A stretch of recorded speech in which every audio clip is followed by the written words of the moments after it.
Hi all, and welcome to my channel. So, my name is Thomas. I go by the name of Rokkor online when I'm playing games. And I am going to make a YouTube series when we just take a walk here in the woods. We might walk in other places as well. And just rant about games in general. We're gonna try and cover everything from, let's say, Nintendo now. It's not being painted in the best light, to why actually dying in a Dark Souls game, for example, is a good thing, and why it's a good thing that there's no difficulty settings in those games. But these are things we'll cover in future episodes. So if you're interested in another nerd's thoughts, drop a subscribe and activate the bell so you don't miss out when the next episode comes. Also, if you think that this video is good, I would really appreciate it if you want to drop it a like. It's gonna help this video to be seen by more people like you and me. And I hope to grow this channel as well. Also, I am completely new to YouTube, editing, filming. So this is gonna be a very bare bones series. I'm learning as we go, and I hope you want to join me on the journey as well to be better at making YouTube videos. So a little bit about me. I am 39 years old-ish, almost, in a few days. I'm 39 years old. I've been playing games since I think I was 5, 6, 7 years old. So I would say that I have just over 30 years of gaming experience, which is quite a lot, and still going strong. We are still playing games, probably more now than ever. And you know what? I love it. It is the best thing ever to play video games. I have had everything from an NES, Nintendo 8-bit, to now when I own a PlayStation 5, a Switch, and a pretty good computer. I just bought a new computer recently for my streaming. So yeah, we're gonna quickly go through my gaming experience in this first episode. What games I played growing up, what I've seen, what I've done, how the gaming space was back then. And so you get a brief overview of who I am and what I've done.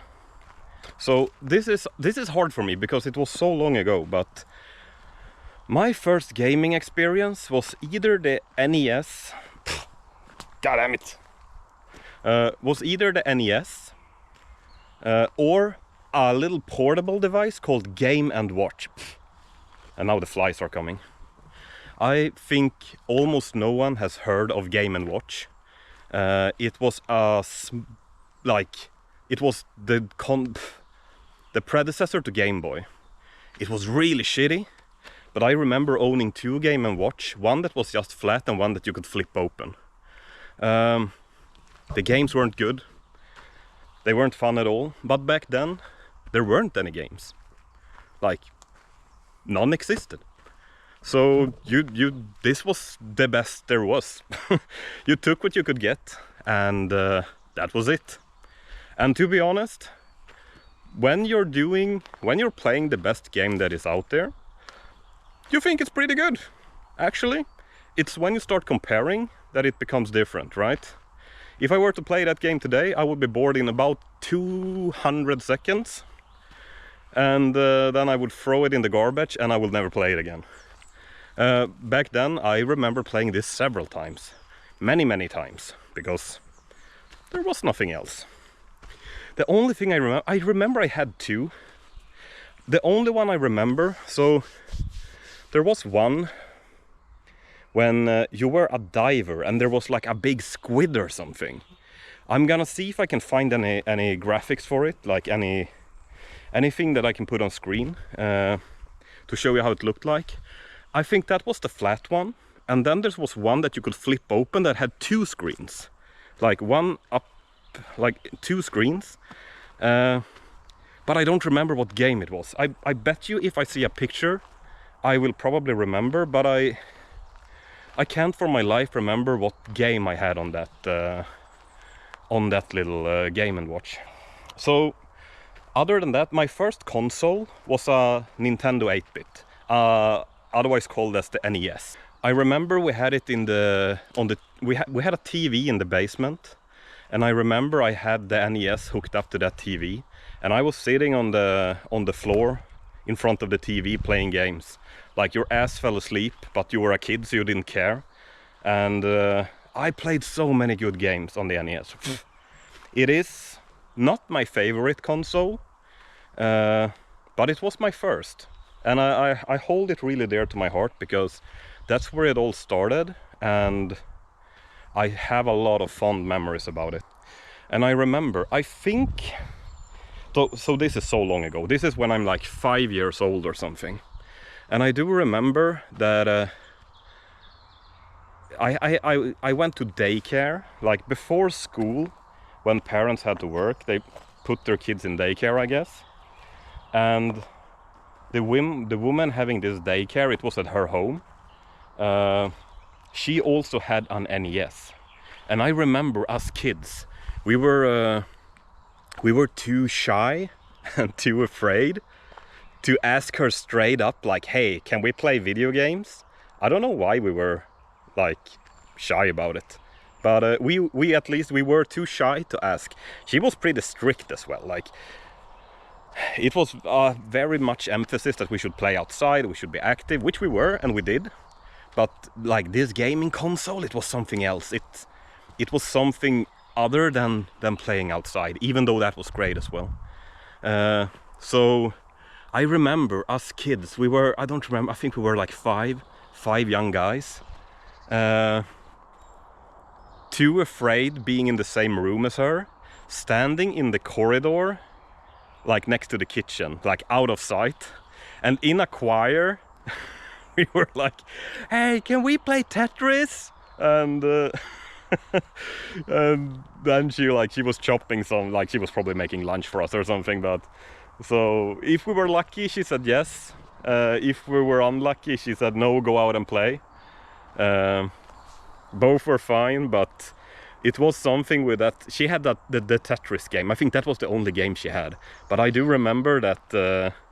I do remember it so fondly. I just hear 5 little boys in a choir. Can we play Tetris? It was so much. Oh man, when I think about it now. But later then, I got my own NES. And on this NES, let's see, I made a list here. So I think the first game that I had on my NES was Super Mario. I remember I had a game called Lolo's Adventure. I think you were a blue ball trying to save a pink ball. Mega Man 1. Duck Hunt. I got, you know, the bundle when you got Super Mario 1 and Duck Hunt? That was the bundle my parents gave me. So I also had that red Nintendo gun that you were gonna use for Duck Hunt. Chip and Dale, Rescue Rangers. Great game. I hated the cat at the end that tried to kill you with ashes from his cigar. That I remember, I don't know why. Every time I think of Nintendo 8-bit, I just see this ash falling from his cigar trying to kill you. And I had more games as well, but like these are the ones that comes to mind first. I'm not gonna like make a list of every game I had and every game I played, because then we will have snow here. Like, it will turn to winter and we will have snow here in the forest. Also, I'm just checking my legs so I don't have ticks. We're in the forest, and unfortunately ticks are as well. The thing is though, growing up with this console was great, because the NES was the console that everyone got, because there were no others. There were some Segas, like Sega Mega Drive and stuff. I had some friends that had some Segas, but I cannot say that I remember almost anything from a Sega game. Of course I remember Sonic, we played that, everyone had a Sonic game. And some people were Sega people, most people were Nintendo people. But I think Sega, like, I think Sonic was the only game I can remember. I think there was one more game called, was it Phantasy Star, maybe? It was a really weird like RPG, first person on a Sega. I might have gotten the name wrong, I don't remember. But you were walking around in like a dungeon, first person, and like I know we had some Ghostbusters games as well, and my friend had it. I don't really remember all the games. It was still good, but it wasn't a Nintendo. The Nintendo games were like, they were better for sure. But the thing is, all of my friends had Nintendo 8-bits, and most of us had different games. So of course you borrow games back and forth. So even though you didn't have the game yourself, I have played most of the games like in the right time as well. I have also played some later on an emulator, but no, I played a lot of them growing up, and they were really good. Back then they were really good. Also, we had like this store where you could rent VHS tapes, videos, and they also rented out games. So almost every time, like I know we usually went there on Fridays or Saturdays for the weekend, rented a movie over the weekend we were gonna watch with the family, and when they rented a movie, I rented a game as well. So it was actually a really good time. So I did get to play even more games growing up. I remember we played Battletoads, like I think it was called Blades of Steel, a hockey game that was surprisingly fun. It was actually pretty fun. As I remember it, it was actually really fun. And I remember my friends also had Bubble Bobble, Ice Climbers, Castlevania, and like many more games. I played so many games, like I've lost count. If I see a list, I will probably tell you that I have played more than half of every game on the list. Like I have played a lot of Nintendo 8-bit games. Holy crap, we got some terrain here. Ooh, fuck me. I almost fell. Holy shit. Oh, that was slippery. My god. But I'm agile like a panther. Holy crap. Okay. So my next console I got was the Super Nintendo, the SNES. And this is probably the console that I remember the fondest. There were so many games, and the games on this console, like, they really took a step up to the next level. If you looked at how the storytelling was done, how the graphics was, you went from 8-bit to 16-bit. Like, look at Mega Man from the 8-bit and Mega Man from the 16-bit. The Super Mario from Super Mario Bros. 1 to Super Mario in Super Mario World for Super Nintendo. It was a big upgrade. It was a great console. And I played, like, was also the era. Basically Nintendo 8-bit threw me into the gaming space, but Super Nintendo refined it. Like, someone came up with a car back in the day, and the first car was a good thing, but a Ferrari today is better, right? So that is what Super Nintendo was to me. It was just the next thing that, like, it was refined. It was so much better than the NES for me. And I just remember playing these games, and they were so good. The storytelling, the graphics, everything. I can make a very long list about the games I played, because just like this as the Nintendo, my friends had Super Nintendos as well. I actually still have my Super Nintendo. It's in a drawer in my computer room. But so some games that I played when I was growing up on the Super Nintendo was Super Mario, of course, Mega Man X, Mortal Kombat, Earth's Defense Force. I don't know if you've heard of Earth's Defense Force. Great game. Holy shit, it was good. Mac and Joe. You were like the Flintstones almost, but you were Mac and Joe. Of course, Zelda, A Link to the Past, and Yoshi's Island was a really big favorite of mine. It was so good. But I mean, I can make the list so long, so I'm gonna stop there with the Super Nintendo games. But just know that I have played probably every Super Nintendo game there is. Not really, but like most of them. Super Punch-Out, everything. Because not only did I play them on my console, I was a big, since Super Nintendo games were so good, I started downloading and playing them on an emulator as well, like 20 years ago. And when you had a free access to them, as it kind of was back then, you got to play a lot of games, basically. So I have played through almost most of them, I would say. I have at least tried it. Power Rangers was a really good one as well. Holy shit. Power Rangers on Super Nintendo. So that was the Super Nintendo.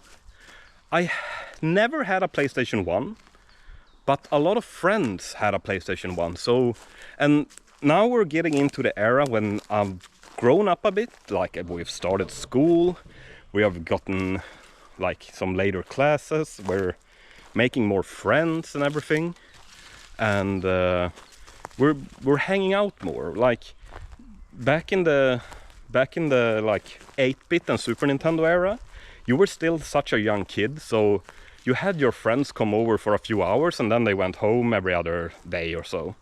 This time around we started becoming more like 10, 12 maybe, and it was more common than uncommon that you went to someone's place after school. And what do you do when you're at someone's place? You play games. That's what we did. So some of my actually favorite games is on the PlayStation 1, even though I never owned one. And actually that is the Resident Evil series. Resident Evil 1, great game. Resident Evil 2, in my opinion, even better.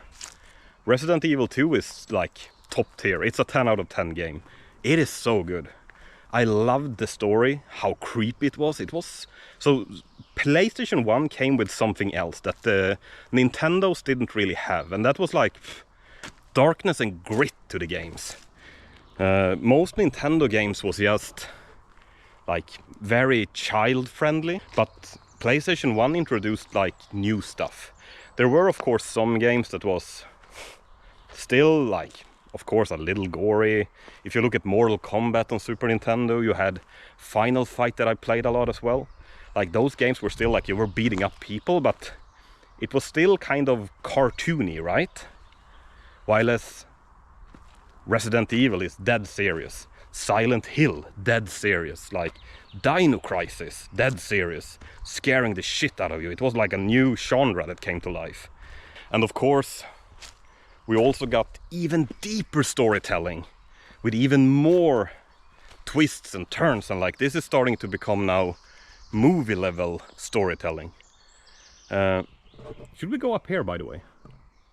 Let's check this forest out. So we're getting even better storytelling now. Final Fantasy 7, Final Fantasy 9, and I remember Tomb Raider was a big game as well that I played a lot.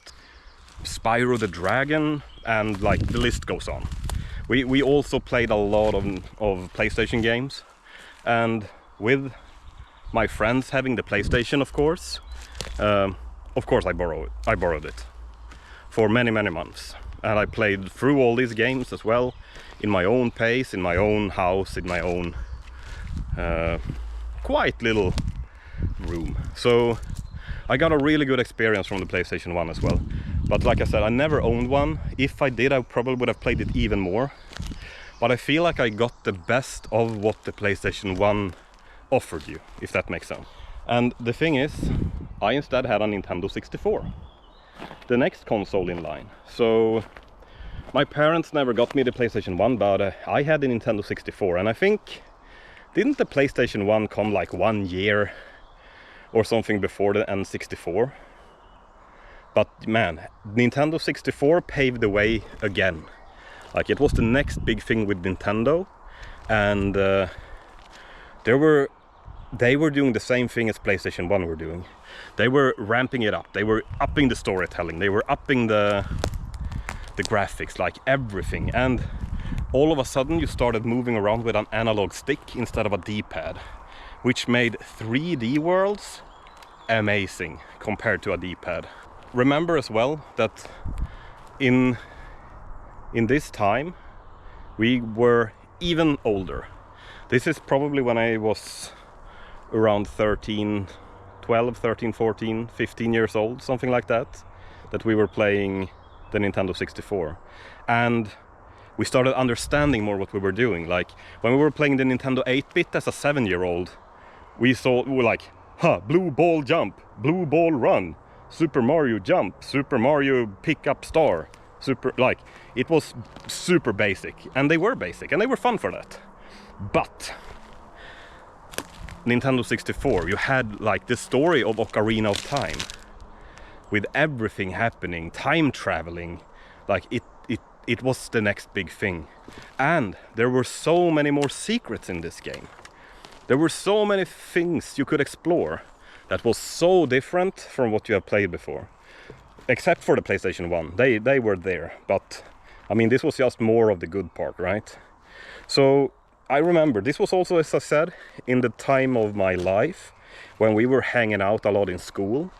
We were talking about games on our breaks, on our lunch breaks. And you know, when you get to school and like your friend is like, oh, I found a new gold Skulltula! Like, I found a new gold Skulltula, the spiders you were collecting in Zelda. And everyone was like, no way, where? I've been searching for those, where are they? Like, we were all trying to collect these gold Skulltulas together. And like, oh yeah, you have to go this and do that. And I don't even remember all of these, and like how you got the fire arrow, and like we together learned how to do everything in the game, right? And also, by this time, the internet existed, but not much of it. Which sounds weird to anyone younger, but... So back then, like, you had to have first of all, you had to have a computer. You had to have a modem to connect to the internet. And when you did, it took you about 5 minutes to load a picture. So when you search for a picture, like, you saw like one line of the picture loading, like like half a centimeter of the picture every time, a quarter inch of the picture, just loading. If it was a full screen picture, it took ages to just load a picture.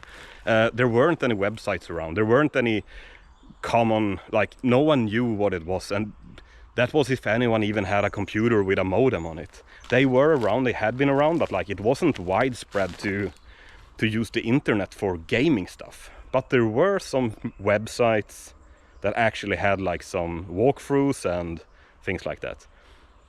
I don't remember if they were around by the time we were playing Ocarina of Time, but I do remember like all friends gathering and just exchanging information on what we've found, how we were doing everything everywhere. And it was a great time. That is probably some of my fondest gaming memories. And also, just like with the PlayStation 1, the games became bigger, filled with more secrets, there were more stuff to do, like, they became something else. And information was key here, so, yeah, no, we were just a group of friends sharing information, basically. It was so much fun. Yeah, with that, it was mostly with the Ocarina of Time, The Legend of Zelda Ocarina of Time, and also Majora's Mask. We played Majora's Mask as well. I never had that game myself. I borrowed it and I finished the game, but I never really went for all the secrets in the game myself. Though, I had a friend I was hanging out with a lot, and I have such nice memories. We're on his attic, where he had like a TV where we were playing his Nintendo 64, trying to get all the masks so we could be grown-up Link when you were fighting Ganondorf at the end, I think. There was a mask that made you grown-up Link, and we were making we took marzipan and made boats that were filled with caramel and was eating while playing and trying to find every secret in order to get all these masks so we could be grown-up Link. It was such a good time. But I played a lot of other games on the Nintendo 64 as well, and I had a lot of other games. So some of them were Super Mario, of course, the Mario 64, amazing game. Pokemon Stadium, GoldenEye, 007, Perfect Dark, Banjo-Kazooie, and actually Carmageddon. I had Carmageddon, it was really good. I don't know if you've ever seen Carmageddon. It's a really bad game, but it was really fun to play. So, yeah, it's Cannot highly recommend it to anyone, but it's fun to watch. Basically, you drive car, you kill people with car, you get points. And it's a race. Kind of like Death Race 2000, a really crappy movie as well. Don't recommend anyone watching that either. After my Nintendo 64, I got myself a PlayStation 2. And we're taking everything up another notch. Like, games are becoming even better now, even better graphics, even more story, and mostly of all, they started being voice acted. I remember I really loved Final Fantasy 7 and 9 from the old PlayStation 1, and I was buying Final Fantasy 10, I think on release when it came out. And I was amazed when I put it in my PlayStation 2 and like they were talking. Like, what? They were voice acting. I never had anything like it. And actually, Final Fantasy X is a game I really fell in love with. It was probably the time I was in my life when I was playing it. Probably like a young to mid-teen, 13, 14 years old.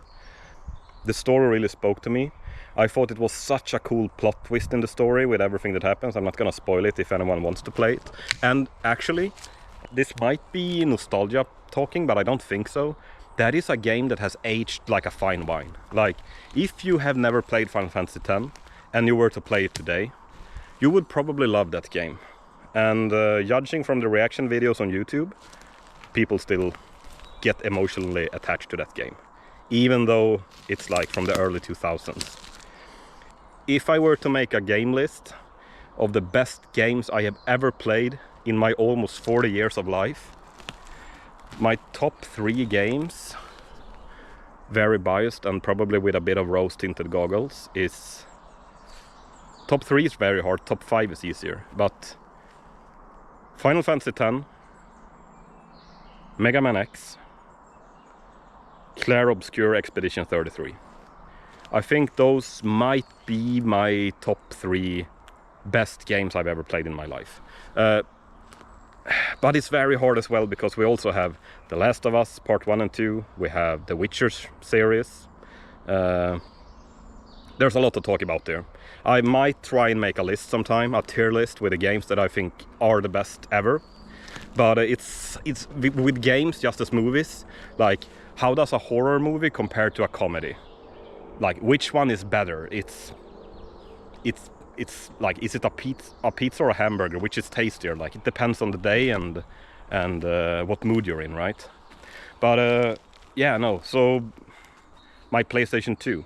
I think PlayStation 2 might be maybe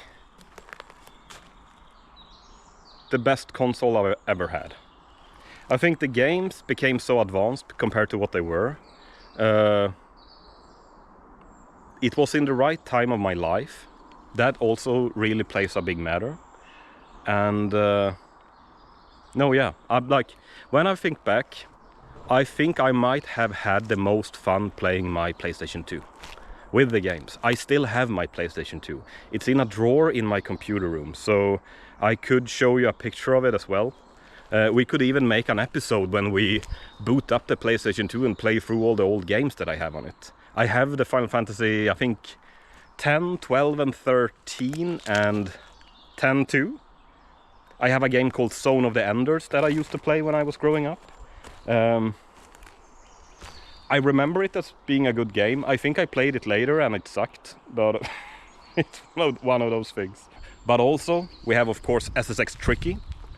Great game. Metal Gear Solid 2. Metal Gear Solid 3 Snake Eater, that has the best soundtrack ever made.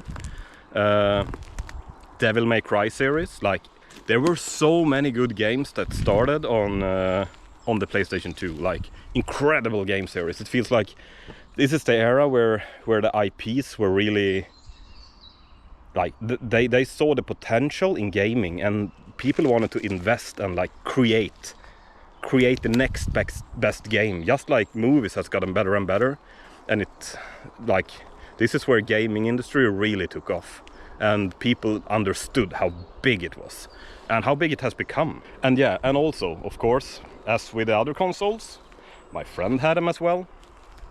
We borrowed discs back and forth.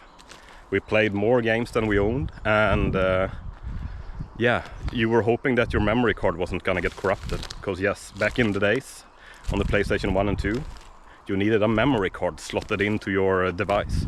And sometimes we even brought our memory, like sometimes two of us had the same game, and we brought the memory card only to our friend's place so we could load that save file with that game and just keep playing. So no, and like when we needed help as well, if there was a really hard boss or like a hard puzzle that we didn't understand how to get through, and like our friend knew how to fix it, we just brought the memory card and we played it, and like he got the controller at his place and just helped me get through it, and the other way around as well. I think I helped the most because I'm a god gamer.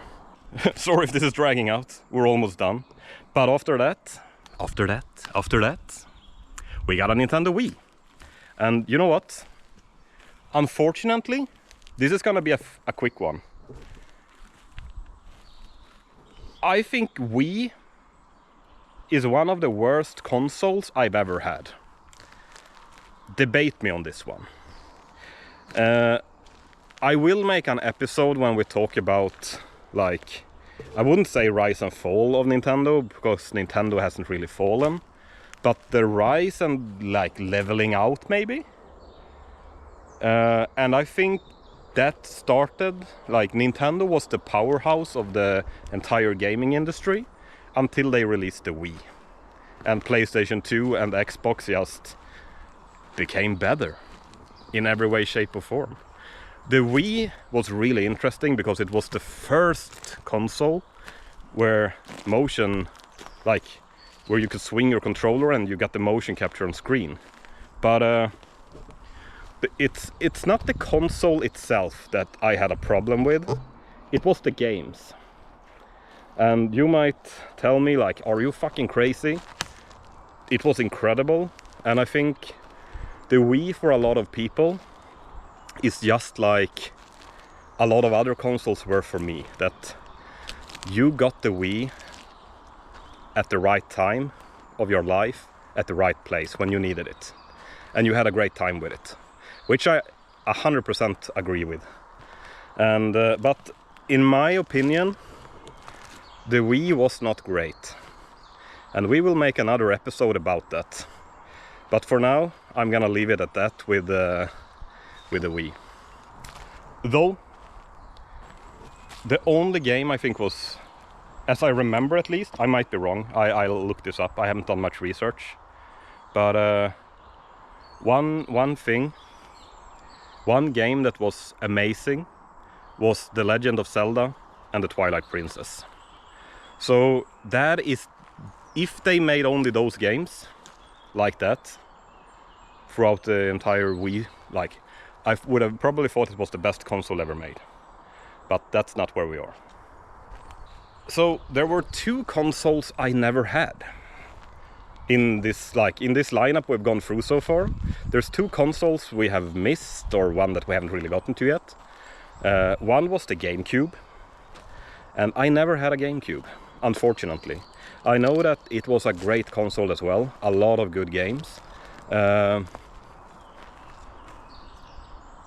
Resident Evil 4, was that on GameCube or was it on Nintendo 64? No, it was on GameCube, right?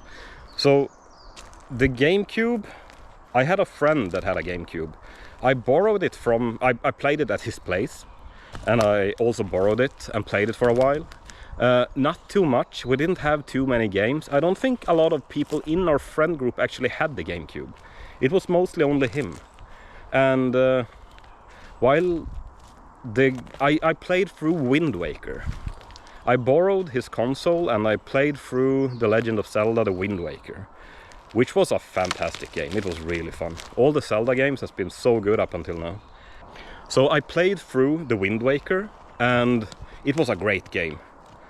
But that's about all the games I think I played on the GameCube. Maybe Resident Evil. If Resident Evil 4 were on GameCube first when it launched, then I might have played that as well. But other than that, I never played much GameCube. Another console I never had, and I wonder if I have even held a controller in my hand from this console, and that is the PlayStation 3. So I cannot say that I know a single game to PlayStation 3. If you put a gun to my head, I wouldn't be able to name one PlayStation 3 game. I have never played a PlayStation 3. And there's a reason why I have this gap in my resume as well with the console.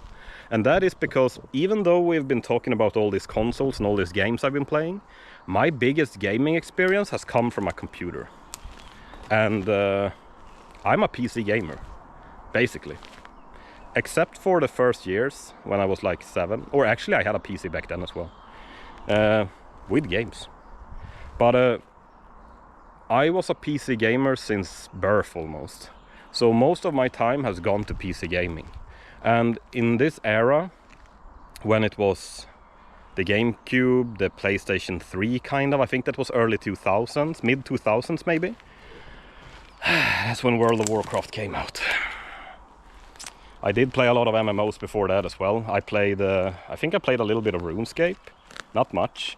I played Guild Wars. I played one game I sunk a lot of hours into was Ragnarök Online. I still think is one of the coolest MMOs I've ever played, even though it's really old. Like, weird, it was 2D characters in a 3D world. Super fun though. The vibe in that game, 10 out of 10. And it was so fun to build characters in it. But yeah, no, World of Warcraft has stolen many hours from me. I started playing in vanilla 2004 or 5, and basically I've been playing up until 2 years ago.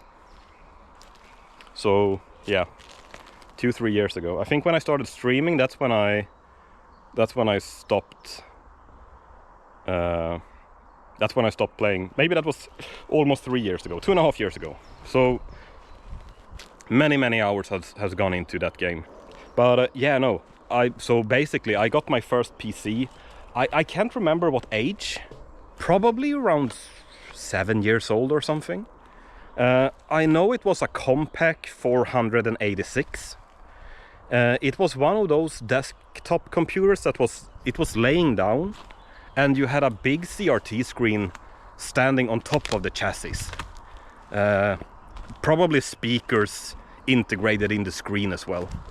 So I remember you booted up the we bought this through my dad's company. It was like some benefit that they had, that they could buy a cheaper computer. And this was really expensive back in, I think it was like 2,000 euros or something back in the 90s. Like, it was really expensive, even though it was a shit compared to today at least. But no, so I got that Compaq, and so the first games I got on that computer was Doom 1, I think, and a game called Descent. I think I met like 1 or 2 people that have played Descent. It was you were a spaceship flying around in, I don't remember if it was space or like another spaceship. It was a lot of corridors and shit, and you had to upgrade weapons on this spaceship and shoot other spaceships in there that looked like TIE fighters kinda, and you could shoot missiles, and there were a lot of cool stuff. That game was, I remember it as being so cool. And no, that was great. And also I had like Blood, I had Hexen, I had Wolfenstein 3D, like all of these first-person shooters, they were like the computer stuff. But I've played so many games. Warcraft 2, Warcraft 3, Heroes of Might and Magic series. There's so many games I've gone through on computer. I probably can't even make a list. That's how many they are. So ask me, and I most likely have played it. But there were a time around that era, 2005 to 2010, 15 kinda, when World of Warcraft took up most of my gaming time, and I am coming back and replaying those games a little bit. Now when we're streaming, we're going through those games, and so if you have any recommendations on like old gems that you think is holding up even today, please drop them in the comments and I will have a look at them. I really want to play through what I've missed. These legendary, like, I've never played God of War. I have never played Assassin's Creed. I never played Hitman. Like, there are a lot of these amazing games I never played, so I have a backlog of games I'm gonna play, but it will take some time to go through it, right? And most recently now, I'm playing Lies of P Overture, the new DLC that dropped for Lies of P, and we just recently finished Clair Obscur Expedition 33, which is probably the best game I've played, one of the best, period. And if it doesn't win Game of the Year, I will burn down this forest, because the system is rigged. Like, if that game does not win, it is rigged. That game is by far the best game that has come out in the last 10 years of gaming. Hands down. And I will fight you if you disagree. But yeah, no. So basically today as well with the consoles, I own a PS4 that is in a wardrobe, and I have a PS5 that I am frequently using, not playing very much. Like, on the PS4 and the PS5, I've never really got into gaming much on it. It's pretty funny, it's more of a media center for me. I start Netflix on it and Crunchyroll. But I am playing a few games. But the thing is, everything is so cross-platform now. So it feels like most games that is actually coming out on a PlayStation or an Xbox, or except for Nintendo, is always available on Steam or like Epic Games or something like that as well. So even like most of these games I actually do play on the computer. If I get to choose to play on the computer and at my TV, I much rather play on my computer. That's just how it is, because I'm a PC gamer. The master race. So yeah, we're not gonna drag on this episode any longer. I just wanted to give you an introduction to who I am, what I've been going through with my gaming, like the consoles I've owned, the games I've played. This is a brief summary, even though it's a very long summary. But if we're gonna make a long summary, it will take you all day. So this is me, and I hope you want to join me on these episodes that I'm gonna make of thinking outside of the hitbox. It's mostly gonna be me, probably walking around here ranting. So yeah, if you don't want to miss out, press the subscribe and remember the notification as well. And if you haven't, goddamn flies. And if you've been watching this far, could you please press the like button? Because if you're at the end of the video, I hope you liked it. And if you press the like button, it will help this video be spread to more people. And I'm trying to grow my YouTube channel with this, and it would be an honor to be able to provide more content for you guys. And if there's anything you agree with or disagree with, or if you just have any good ideas for stuff that you want to see me do some future content for, please feel free to drop a comment and tell me. I'm really curious to see what you guys have to say. So everyone, thank you for watching so far, and I will see you on the next video. Bye!